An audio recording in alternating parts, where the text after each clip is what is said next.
আজকে রাতে ডিনারে বানাচ্ছি ঝরঝরে খিচুড়ি। খিচুড়িটা আমি কুকারে বানাচ্ছি। প্রথমে এখানে কুকার গরম করে তাতে দিলাম তেল, এবার দিচ্ছি তেজপাতা আর ফোড়নে দিলাম জিরে। এবার দিচ্ছি 4-5টা রসুন থেতো করে, আর একে একে পেঁয়াজ, টমেটো কুচি, ধনেপাতা কুচি, কাঁচা লঙ্কা কুচি দিয়ে দিলাম। একটা আলুও দিয়ে দিয়েছি।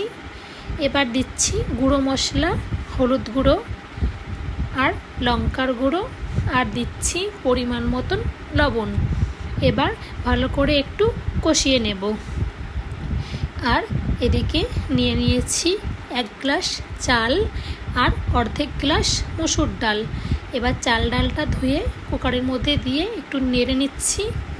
এবার এর মধ্যে দেব জল।